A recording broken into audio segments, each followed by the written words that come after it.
now we move into the realms of the union of spirit and matter. It's time to make our divided selves whole again. Separate the earth from the fire. Solve Coagula.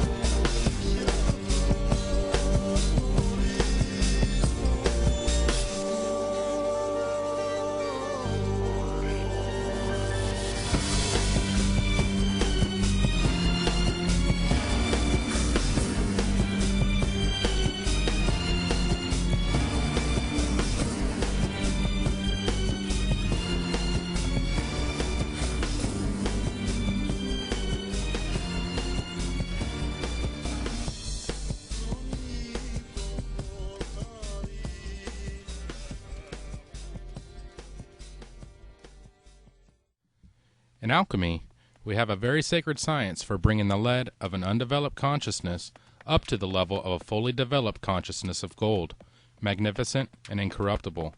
In this, one can see past the allegory of symbols and cryptic artwork commonly associated with alchemy. The great work is filled with some of the most spectacular symbolism ever created and seen in our time. Deciphering them and applying them to ourselves displays one of the greatest secrets ever to be revealed. In previous films, we have examined the basic principles of alchemy, which would be expanded on in greater detail here. One of the most important symbols in alchemy is that of the philosopher's stone. While it may not be as well known, its significance cannot be taken lightly. The symbol of the stone can be used as a key in order to aid in the decrypting of alchemical imagery and lend meaning to many other symbols. The stone itself, in many ways, is indeed a key. But what exactly is the meaning of this symbol? The generally accepted explanation seems to be that of describing the relationship between the physical and spiritual realms, and our part in that relationship. In the stone, we can be seen as a divine being encased in matter, with the intent of performing work on the physical plane. This work is nothing short of being able to exist beyond the material world, a consciousness perfected as a stone by doing the work needed to achieve it, the great work. By working with the constituent parts represented by this symbol and bring them together as a whole, we come into union with that which is the whole, the One. We will now go through some basic aspects to understand the process of the great work, which began with the One, or as it's sometimes referred to as, the All. Please take note as we begin. This is not about religion or established dogma or creed. This is about advanced spiritual science, pure and simple. Therefore, when we mention the One or the All, it may or may not be directly referring to deity, but rather to the creative force which encompasses all that is and is not. The One is everything, every potentiality, every outcome. It is the divine principle and prima materia. The One is Alpha and Omega, the beginning and the end of the great work, and in this is sometimes represented by the Ouroboros. This is one of the most perplexing and fulfilling aspects to fully understand, and many of us spend a lifetime attempting to do so. In this principle, we examine the concept of duality. In alchemy, we see what is perhaps one of the most easily understood depictions of duality from all traditions. This is seen as the sun and the moon, or Sol and Luna, sulfur and mercury, or the red king and the white queen. This is found throughout that entire attempt to describe the law of opposites: male, female, light, dark, active, passive, and high and low. In Eastern traditions, we see this as yin and yang of the Tao. Surely, aspects of the nature of duality are no accident or coincidence. These are sometimes represented in alchemical imagery as two opposing dragons. One is winged or volatile, one is wingless or fixed. Although we have opposing forces that represent separation, they seek union and to be in balance and harmony. For the alchemist, they strive to reconcile these differences within themselves and create this union. This is done through a process known as solve Coagula, to separate the pure from the impure, the subtle from the gross in the emerald tablet. When done properly and in sufficient repetition, the two can come together perfected as one. This is represented as the perfect matter in the androgyne or hermaphrodite in alchemical imagery.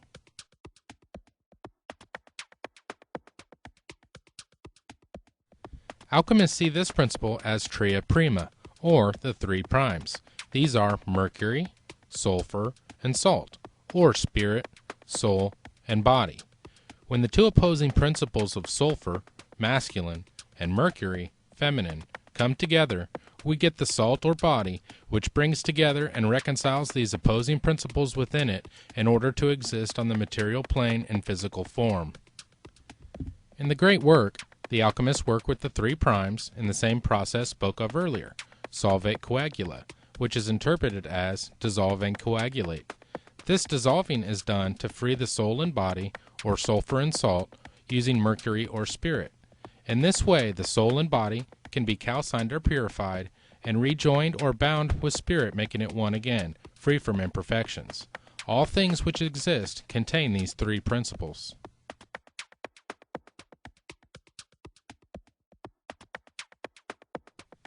The four commonly known aspects are fire, water, air, and earth as elements, which correspond to the current scientific knowledge of plasma, liquids, gas, and solids.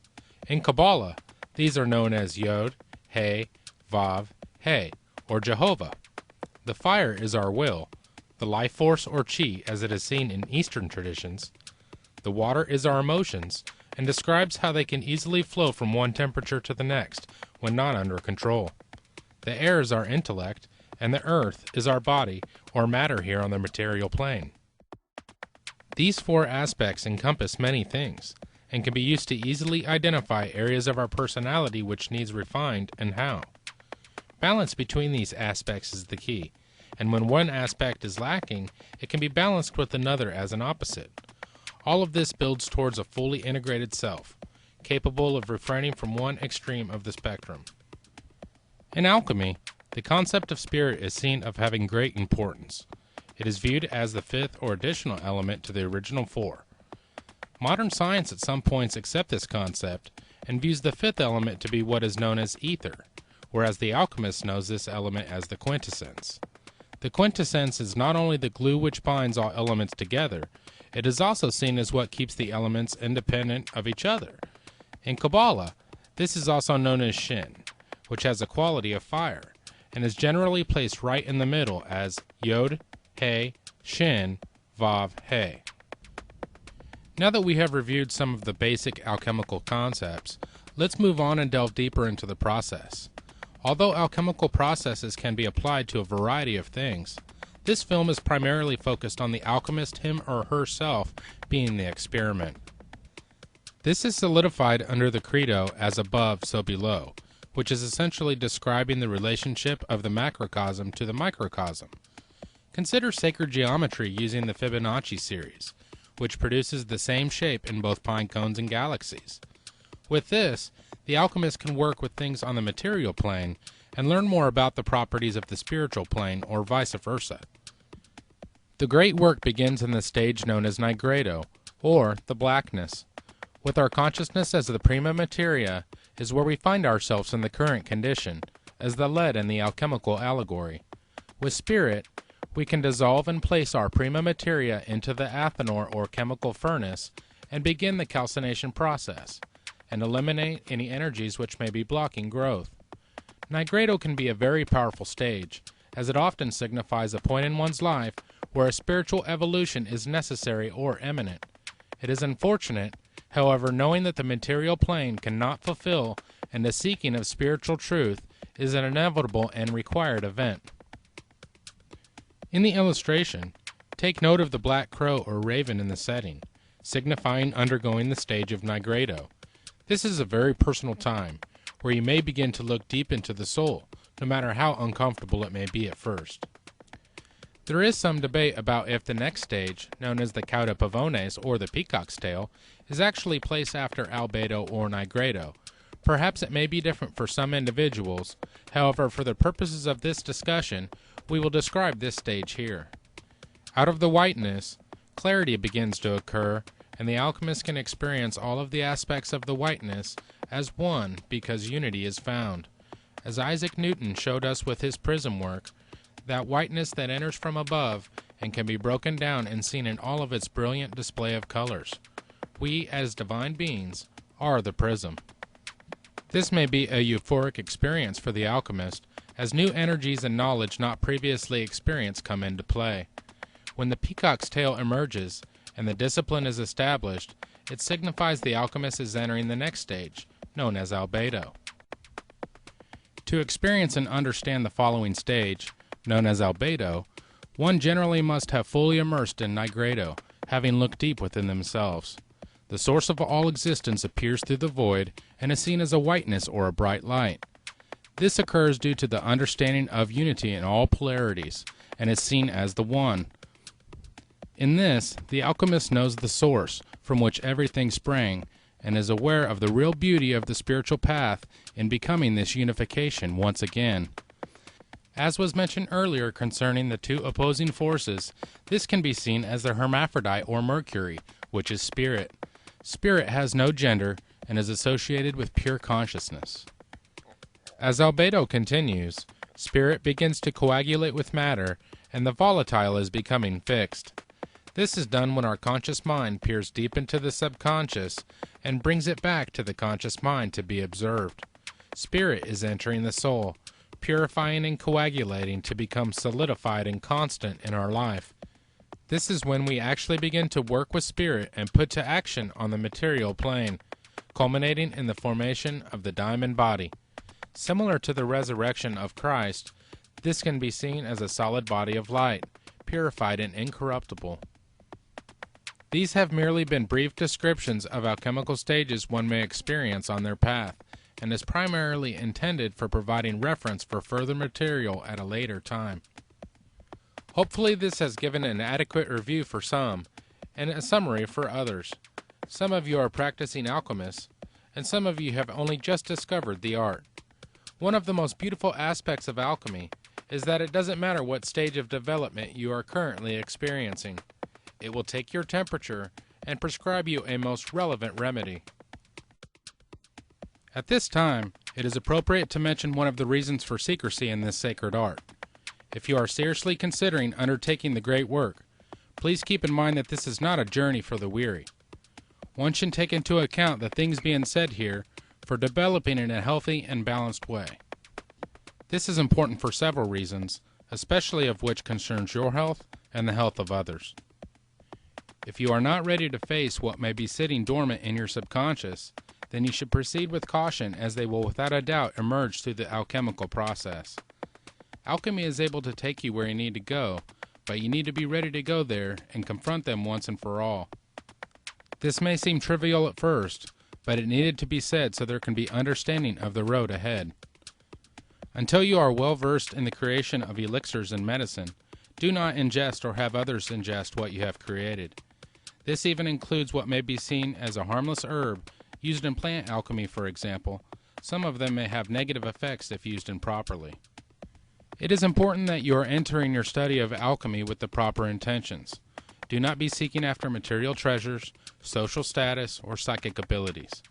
Come to alchemy with an open mind, an open heart, and open hands, free from any expectations, and allow the natural process to reveal and unfold for you. One of the fundamental aspects of where your journey begins is with observation, which is your complete attention on your thoughts, on your feelings, and on your actions. Begin just by placing your total attention on what you are thinking right now, on what you are feeling right now, or what you are doing right now. Start with one at a time, and don't place too much emphasis on accomplishing all three at once, as they are also helping you determine which one of the three you are most receptive to. What is most important is the length of time you are able to keep your attention on a thought or feeling, even to the point when you are observing the transition from one thought to another. These are key moments, as they are frequently a time when attention is broken. Learn to notice signs that the attention is falling away, and bring your conscious mind back to observing that thought or feeling. Now is the time to be honest with yourself, or there will be little growth. The purpose of observation is increased self-awareness. While its benefits are obvious, you are about to be aware of all aspects, and that frequently means things that you do not like about a thought, feeling, or action. Try to notice if it's originating from the self or the ego. Is it a need or is it a want? Now that your full attention is placed on it, as difficult as it may sound, accept it, embrace it, and view it from an outward perspective. This is what separates everyday life with alchemy, which you are aware and you plan to take action upon it. An alchemist should always welcome these energies, find an alternative energy to give it new form, and transmute it through an opposing principle. This is where the recognition and utilization of archetypes can be beneficial, as you will soon be met with resistance to changes you know are beneficial to the self. This resistance occurs from the ego. This may be one of the first times that you have allowed illumination of consciousness onto your ego personality, and as you can imagine, it is beginning to feel a bit threatened. The ego is a survival mechanism which is built in, and in many cases really does feel it has its best intentions in mind. Develop your ego so that it becomes flexible, and allows itself to be molded by your conscious input from the self as well. To assist in the transmutation, bring into the consciousness and utilize an archetype which represents a principle of opposition. Through a process known as sublimation, you will connect your internal opposing principles together in order to change or transmute one energy signature to another. Aspects of your personality have a polar opposite. Especially for new initiates, an opposing principle has the ability to efficiently provide balance. More advanced or strong-willed alchemists may have the ability to transmute directly through the application of fire or will. You may have heard of this in different terms by others who may employ it, sometimes even for financial gain. The names they frequently go by are neurolinguistic and neuroassociative programming, the secret, or something similar, but they all employ one idea that has been utilized for millennia. Thoughts, feelings, and actions can be interrupted and replaced with a more favorable alternative. The most efficient means of accomplishing this is through a polar opposite, so where there is fear, love would be the appropriate balance. This is your dragon, the opposing principle of the self, your ego personality. Does this archetype have your conscious illumination? Does it integrate with the will of the self and of cosmic consciousness? This fire-breathing dragon must be observed and worked with in order to share in the will of the self and rescue the white-dressed woman from capture, letting the pure water flow freely. The tale of this allegorical process tell of the situation at hand, as well as a method for handling it, through conscious integration and balance of the polar opposites. Deep within this stage or process, your internal soulmate appears. In Jungian psychology, this is known as the anima for males and the animus for females. Not only is this opposite a perfect example of your opposite sex, it also represents areas and aspects within you considered to be only for the opposite sex. This may represent certain types of thoughts, feelings, or actions you may be internally ashamed of if recognized or exposed. It should be noted how important this aspect of alchemy is for your continued achievement, that you are able to balance a thought, feeling, or action against its polar opposite and reconcile between them equally to share of their cooperation, influence, and contribution. Now, see, the archetype is a force, it has an autonomy. It can suddenly seize you. It is like a seizure. Yeah. So, for instance, falling in love at first sight, that is such a case. You see, you have a certain image in yourself without knowing it of the woman, of the woman. Yeah. Now you see that girl, or at least a good imitation of your type. Yeah. And instantly you get a seizure, and you're gone. Yeah. And afterwards you may discover that it was a hell of a mistake. Or you see, a man is quite capable, he's intelligent enough to see that that woman of his choice, as one says, not no choice, he has been captured. Yeah. You know, he sees that she is no good at all, Yeah. that she is a hell of a business. And And he tells me so, and he said, for God's sake, doctor, help me to get rid of that woman. He can't. He's like clay in her fingers. And that is the archetype.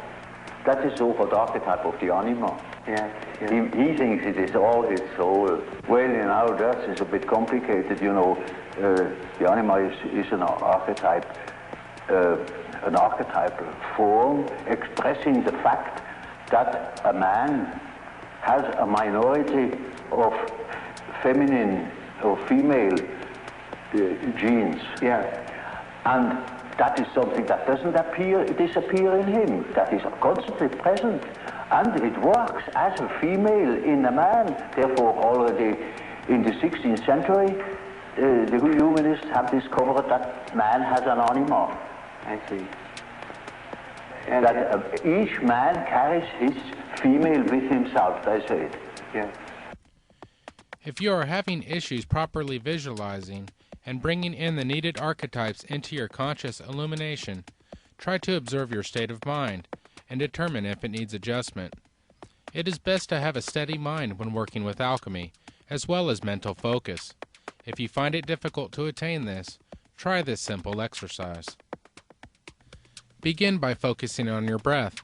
Do not try to change it, and just observe your breathing as natural and automatic. Begin to count your breaths for as long as possible. When you notice that you have stopped counting, start over. This can be applied to several methods, so you are encouraged to get creative with it, with the point of exercising the intellectual faculties and maintaining focus and a steady mind. You will eventually be able to count to a very high number and even be able to perform other tasks easily while continuing. Let's begin to address some of the things which will begin to occur within the energy system or subtle body of the alchemist. Alchemy is a lot like yoga in its perception of the energy structures of mankind, as well as methods to bring balance to these centers and increase the energy flow among them. In the West, probably the most well-known symbol depicting the energy channels of Sol and Luna is the caduceus. This symbol has carried itself and its meaning throughout civilization for at least 5,000 years. The two opposing serpents represent the dual nature of subtle energies on the material plane, as spoke of earlier, with us being represented in the center as a display of this reconciliation between them. In the East, we see an identical representation in the Ida and Pingala, the two subtle energy channels recognized in yoga. Notice again, we have the center pillar, only this time it is known as Shushumna. In addition to alchemy, the West has an additional corresponding system in Kabbalah, where we have the left, right, and middle pillar. These two can be seen as a manner or direction in which subtle energy can or does flow. Traveling down the tree of life or separat, this is the descent, so spirit can become coagulated with matter. You will see that nearly all teachings have to do with traveling back upward. However, the intent should not be to reject the matter or material plane, but to simply raise it up with you on your journey so matter can once again become spirit, a return to the source. In this way, a fully realized soul can become fully integrated with spirit and still exist on the material or earthly plane. You will also see this in Eastern traditions, where spirit enters the crown chakra, descends through the elementals, and comes to rest in the base or root chakra, and for many remains there. So in the East, the goal is to raise the matter or body back up to the crown chakra, gaining the highest level of consciousness. This process is the same in alchemy, of course, where the lead is the base or root chakra, and through mastery of the physical, mental, emotional, and spiritual planes, one can raise their consciousness to the level of gold through the process of spiritual alchemy, which is done primarily through the application of heat, fire, or shen. As the energy rises naturally and begins to flow uninhibited, the perfect matrimony can occur, and is all about the mystical union. As you can see from the chart, the middle pillar stands as your mode of balance between forces. If you are male, balance your fire with water, and you will be air. And for females, balance your water with fire, and you will be air. In the elementals, When fire and water combine, you have air or vapor. Taking this path up the tree is the middle path. Not the left hand, not the right hand, but working in balance with the forces of nature and creation. All paths eventually lead to one destination. However, taking one polarized path can lead one through vices, hardened materialism, and thorns, while taking another polarized path can lead one through the clouds, high above and forgetting the importance or even some cases even hating or despising our material existence. One who is watery in nature may have a difficult time with intellect, and one who is fiery in nature may have a difficult time with emotions. The middle path allows one to walk with their head in the clouds with their feet planted firmly on the ground. This is a highly spiritual nature, with grounded understanding of the importance of who we are and why we are here. This is a perfected union of spirit, volatile, and matter, fixed, often depicted by the androgyne or hermaphrodite. Depictions of this is also seen in the Tarot, as the High Priestess, which corresponds to the hidden sphere of Thoth on the Tree of Life in Coagula. Notice she is holding the Torah in her hands. In esoteric philosophy, the one became two in a mystical act of expansion and expression, the law of opposites and dynamic tension of the created universe. Yet we also see countless observations of the importance of making the two into one, a return to the source and its nature of being in pure and unconditional love. All duality seeks union, conscious or not, and this was an original intention of separation itself. As energy begins to move back upwards, we see an amplitude increase in the active current begin to take place in our energy channels. With this current increasing in both strength and frequency, known aspects of biological science can now be observed. Let's take this opportunity to actually look at some science taking place, in hopes that we can gain a more rounded understanding of the process. Moving charges or currents produce magnetic fields. A constant current produces a constant magnetic field, while a changing current produces a changing field. We can go the other way and use a magnetic field to produce a changing current, as long as the magnetic field is changing. This is what induced EMF is all about. A steady changing magnetic field can induce a constant voltage, while an oscillating magnetic field can induce an oscillating voltage. We should keep in mind these two facts. An oscillating electric field generates an oscillating magnetic field. An oscillating magnetic field generates an oscillating electric field. These 2 points are the key to understanding electromagnetic waves. An electromagnetic wave, such as a radio wave, propagates outward from the source at the speed of light. This means in practice that the source has created oscillating electric and magnetic fields perpendicular to each other that travel away from the source.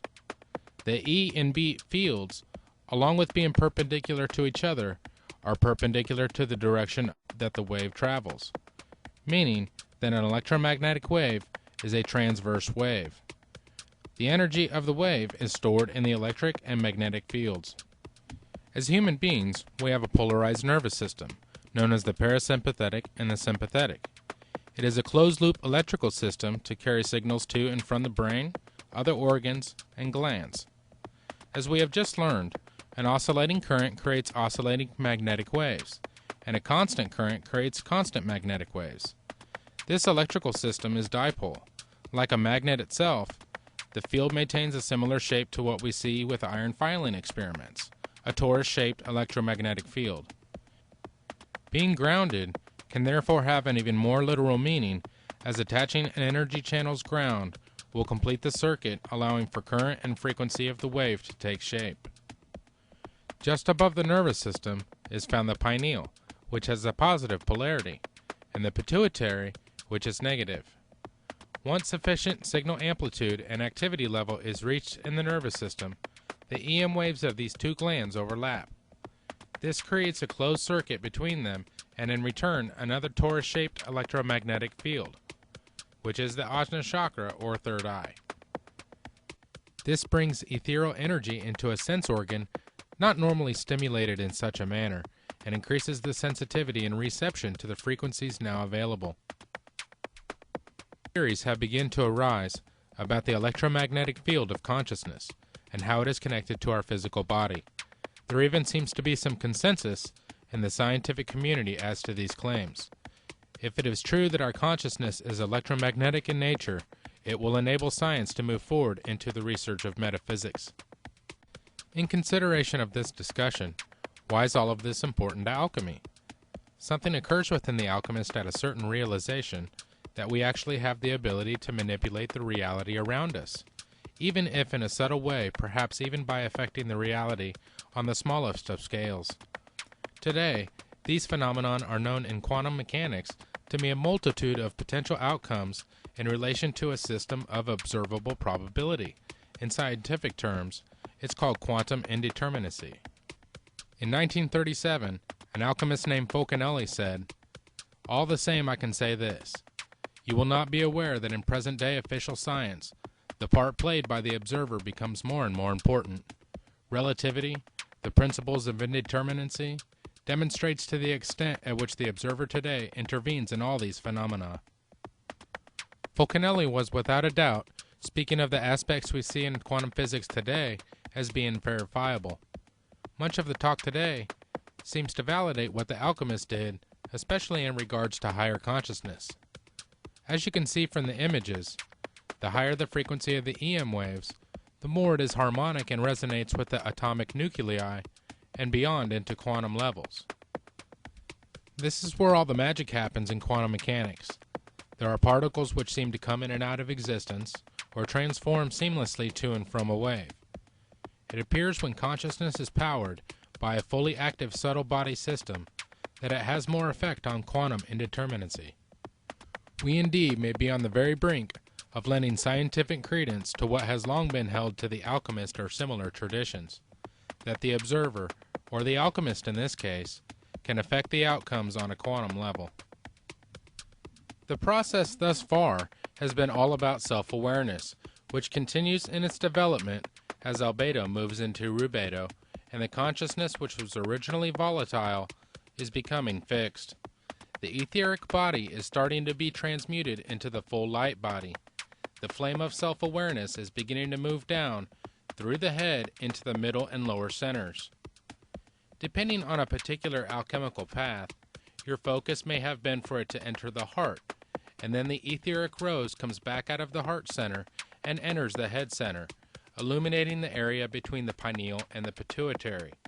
This is one of several similarities between Christian and Rosicrucian traditions, when the focus of self-awareness occurs through the opening of the heart with unconditional love. This is a devotional path. For many traditions in the East, the path generally has more to do with the hands, or actions. We see this in aspects of karma, and that the proper action can help to aid in the free flow of energy through the channels once again. These make up the three major energy centers worked with in most traditions. Even though some may have more prominence than others, nearly all have the goal of bringing in etheric energy and illuminating all of the centers eventually. When you have done your work with the needed effectiveness and sufficient energy passes through these centers, the blackness turns to whiteness, and you have entered albedo and are entering the unity of the self, finally becoming whole. It was mentioned previously that consciousness could very well be electromagnetic in nature and could explain why the etheric body is charged when more energy is allowed to flow freely. This may also be responsible for not only what is known as auras to be more visible, but also allow one to see others' auras more clearly when taken into account the Ajna chakra. As the etheric body makes up our consciousness, it is affected by these changes in a most spectacular way. Lucid dreaming, astral travel, and OBEs may become very frequent occurrences. Your consciousness is energizing and solidifying, becoming intricate, complex, and literally hardening into a stone. This stone is the key few are blessed enough to find each century, for it unlocks all doors. The ability to move the consciousness into the light body is a fundamental aspect of the Philosopher's Stone, and is steeped and cloaked in the mysteries of eternal life. Because the consciousness is hardened into a stone and body of pure light, as the original physical body may fail, the self-awareness is eternal. This is the stone, in all of its glory. It is the Holy Grail so many seek out with their heart. If you recall, when we discussed the symbol of this elusive stone, we spoke of it being able to help a new initiate in decoding the alchemical imagery. Very quickly, you will gain an inner knowing of the different symbols and their meanings. However, an intellectual understanding lays an important groundwork for making associations in the consciousness. As you are most likely beginning to notice, the knowledge of the process and the imagery display an unmatched form of communicating details of such a subtle and spiritual science. The entire process is summed up with one image, and it's doing its very best to describe a result. Describing what occurs when one gains the stone is not possible with human words or functions. However, it can be experienced on a personal level in a way that could never be spoken or written about. Your journey began in the blackness of Nigredo, yet here you are, having allowed your spirit to dissolve and then coagulate until albedo has given way to rubedo, the redness. This is nearly the completion of the great work, and the opposing principles within you are fully reconciled. Do not be surprised or worried if you take a step back along the way. In most cases it is for the better, and passing through these stages is much easier the second time. After you have reached this point, remember, one door opens many, and although your journey has required endurance, there is something major at the forefront of your soul and consciousness. The journey is not over. There's still one union that makes up the true purpose of them all, and is the completion of this alchemical genesis. It is now time to come full circle and experience the true source of all, and return to it when it's time. The union of opposing principles within you is only part of the reason of our existence, and is a stepping stone for fulfilling it to its entirety. The mystical union of opposites between the personal and cosmic scale, that is to say the microcosm and macrocosm, is none other than the self and the one. As above, so below. We see this process occur all the way down to the atomic level. In physics, it's what is known as covalent bonding, where elementals may combine due to deficiencies that each have. In addition to the previous discussion, we wanted to also provide a safe and reliable manner to get started with laboratory work on the physical plane, serving to strengthen the bond that you are laying down in the subconscious. Just try to remember, you are having to deprogram aspects that have been solidified or latent since around the time you were given a name, so performing laboratory work is a very beneficial way to ensure that the messages are making it to the needed faculties. There are a couple types of physical alchemy to work with, as well as many methods. For the purposes discussed here, we will not be going into any advanced work. It would require a great deal of precautions and go beyond the current scope of things. In what is known as mineral alchemy, you have what correlates to the advanced stages of alchemy, known as the great work. You should begin with the physical work which is relevant to where you are at this time, otherwise it will be far less effective.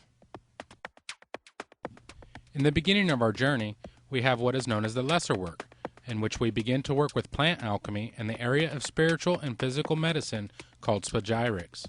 These are the beginning stages of the physical work that is to be performed on the physical plane as experiments.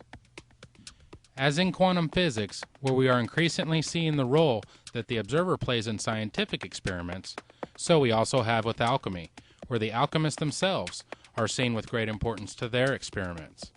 In fact, this is what separates the creation of an elixir from that of merely a tincture, which can be found at many health food stores.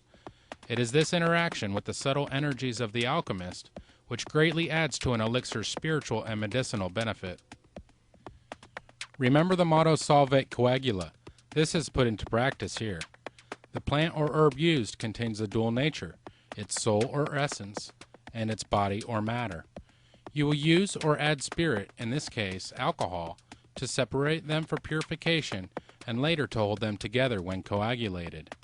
In the creation of a true and basic elixir in plant alchemy, you will do the following, but first, you will need some materials to get started. A mortar and pestle, or something similar, for grinding the herb. 1 ounce of the herb of your choice, according to the qualities of healing you are creating the elixir for. For example, the sun, you will use an herb that is ruled by the sun. an 8-ounce jar, such as a mason jar, a bottle of grain alcohol or high-proof vodka for separation, a glass pan for calcination, a fine filter for separation of the liquid from the plant matter. Coffee filters will do.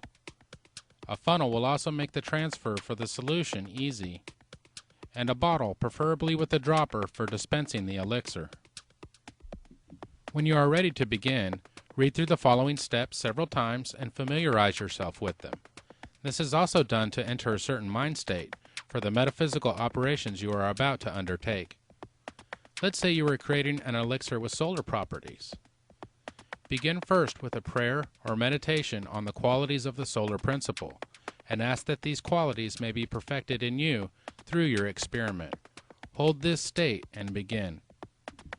Take an herb which is ruled by the sun, such as eyebright, during the day ruled by the sun, which is Sunday, and during an hour ruled by the sun, and place the herb in a mortar and pestle. Begin to grind down the herb to a fine powder, meditating on your salt or body being used for the work. Your soul is being used for your intent, and are being blended with the energies of the herb through your work. At the same time, the process and vice versa is being done to you, the union of both yourself and the herb with its qualities. When the herb is a powder, it is now ready for efficient extraction. Take the powder and place it in a jar, pouring an equal amount of alcohol into the jar while meditating on the fact that you are causing separation of the soul from the body of the herb, while at the same thing is happening to you so that the soul and body can be purified. Shake vigorously and cover the top of the jar with plastic wrap, then screw down the lid around the wrap. This forms a tight seal and ensures that the vapor does not come in contact with any metal. You can also use rubber bands if no lids are available. Place the solution somewhere away from sunlight and allow sitting for at least 2 weeks, or even better, use the alchemist month of 40 days. Switch the jar around every few days to ensure proper penetration of the spirit being used. After sufficient time has passed, the soul of the herb will be fully dissolved and suspended in spirit, and the dead matter or caput mortem can now be separated and purified as a salt.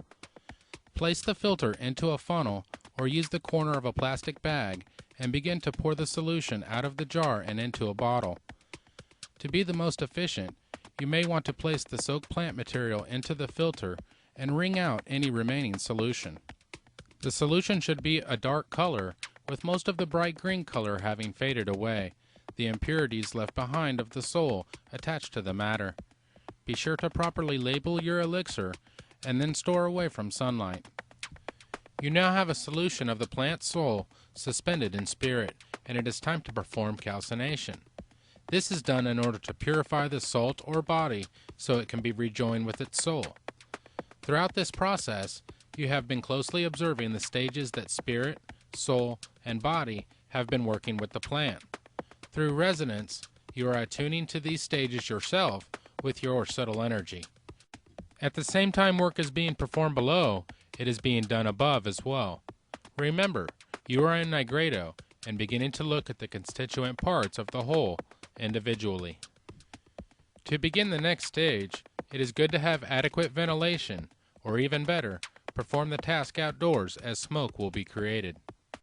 On the appropriate ruling day and hour of the herb, put the soaked plant material on a fire-safe glass pan or similar container, then place your fire or will on the matter.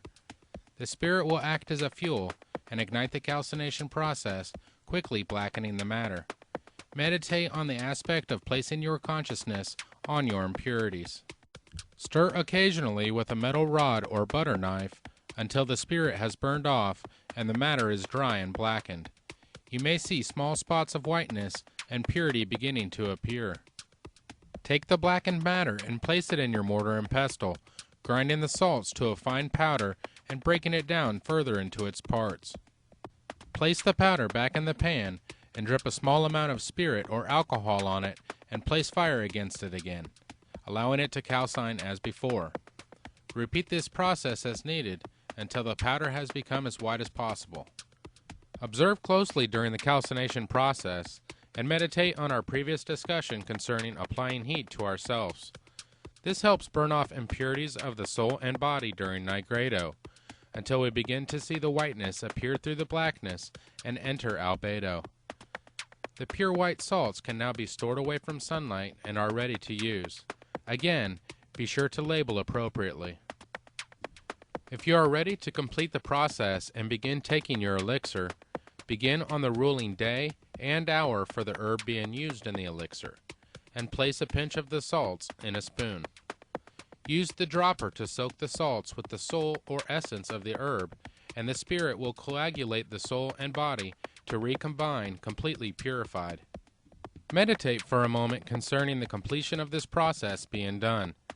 You have brought it from the beginning to this point over the past couple weeks, and have captured the process into a consumable talisman to take in its subtle energies. You can now take the elixir. In all likelihood, you will not see any effects of the talisman at first. Alchemical or spagyric tinctures are very subtle. You will see the benefits quickly of anything related to the physical properties of the herb being used. However, the spiritual properties may begin to manifest in other areas, such as meditation or dream states first. The important thing to note is that you have fully begun the appropriate process for initiation and started to awaken your subtle faculties. To help you develop in a balanced way, it is suggested that you create an appropriate tincture for each day of the 7 days prior to beginning taking them. This is most easily done by having all of your supplies together and creating them one per day, each day, beginning with Sunday. As stated previously, you should have a working knowledge of the herbs you plan to use in your elixir. If you would like to get started with the ones shown here, which are safe unless you are pregnant or nursing, their names are as follows. Eyebright, a memory aid and anti-inflammatory. Watercress, an antioxidant, an expectorant, and digestive aid. Watercress also has anti-angiogenic and cancer-suppressing properties. Basil, an antioxidant, anti-cancer, antiviral, and antimicrobial. Basil also reduces platelet aggregation.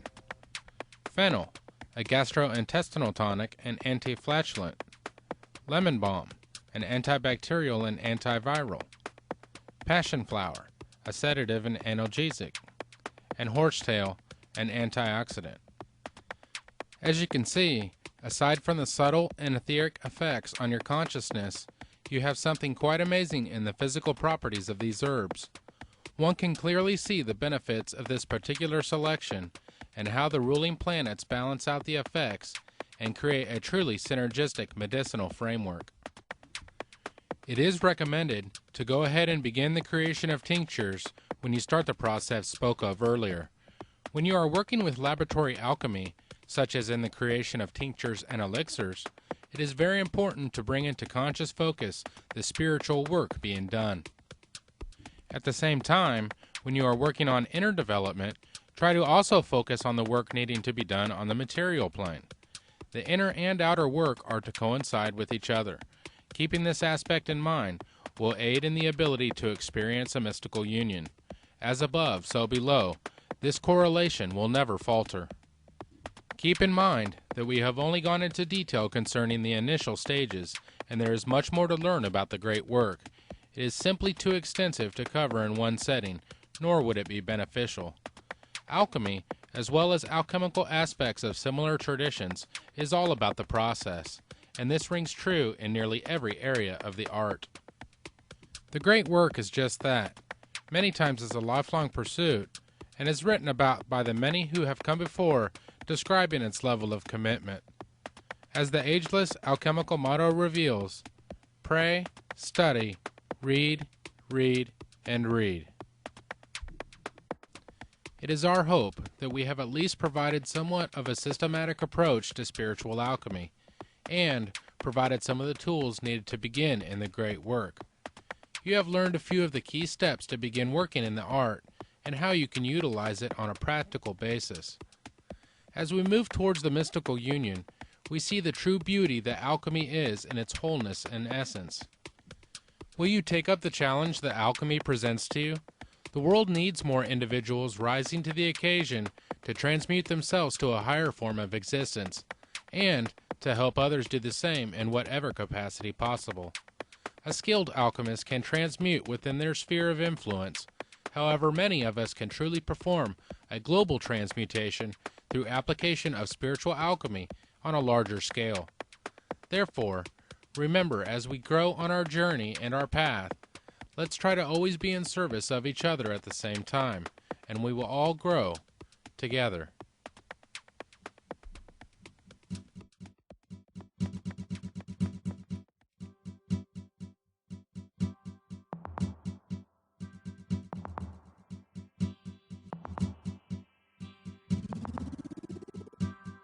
You see issues, we see chances.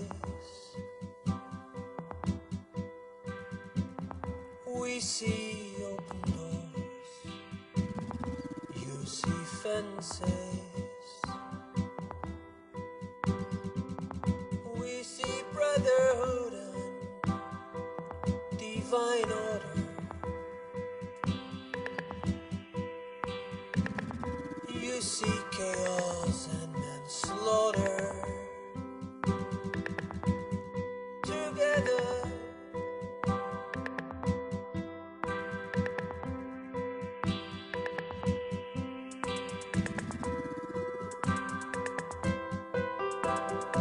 we see future, you see history.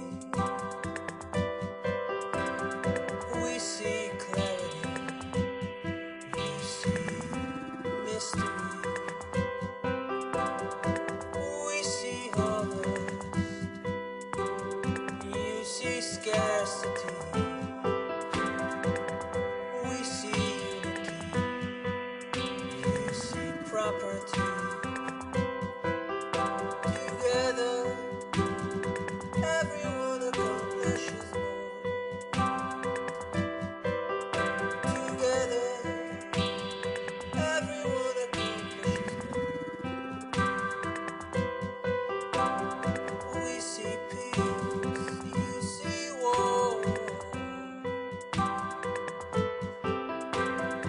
We see everyone you ignore. You see borders we don't see. You see I and we see we.